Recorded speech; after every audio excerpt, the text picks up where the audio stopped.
Ang intense ng mga kaganapan ngayon sa abot kamay na pangarap sapagkat magigising na si Don Pepe at dito nga ay ikakagulat niya ang taong dadalaw sa kanya.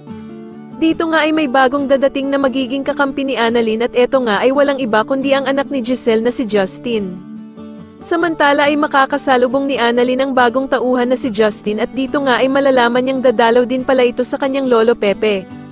Magugulat naman ang sobra si Annalyn dahil sa halos kilalang kilala na nga siya ng babaeng ito at maging ang kapatid nga niyang si Zoe ay itatanong nito. Sa kabilang banda naman habang wala pa ding malay si Don Pepe ay ikwakwento sa kanya ni Annalyn ang babaeng nakilala niya na kilala din daw si Lolo Pepe. Makikita naman ni Annalyn si Aling Susan kaya naman ay agad niya ding ikwekwento ang babaeng nakilala niya. Sasabihin naman ni Aling Susan na parang teleserye na nga daw ang nangyayari sa buhay nila na biglang may dadating na nga lang daw na bagong tao na hindi nila kilala. Sa kabilang banda naman ay susundin na nga ng tuluyan ni Lynette si Doc Carlos na magpatingin na kay Doc Dennis dahil sa mga kakaibang nangyayari sa kanya.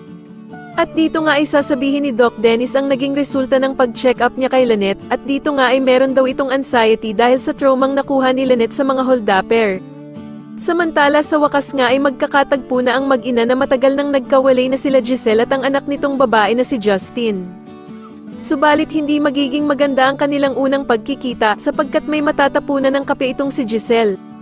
Kaya naman ay sisermonan siya ni Justin at pagsasalitaan siya nito ng hindi maganda. Sa tingin niyo maging kakampi nga kaya talaga nila Annalyn ang bagong tauhan na si Justin o maging kakampi ito nila Zoe at Moira. Mas lalo na nga talagang nagiging exciting ang mga susunod na kaganapan kaya naman ay mas lalo pa nating abangan ang mas lalong gumigandang abot kamay na pangarap. Maraming salamat po sa inyong panonood at sana po ay masubscribe niyo ako. Maraming salamat po.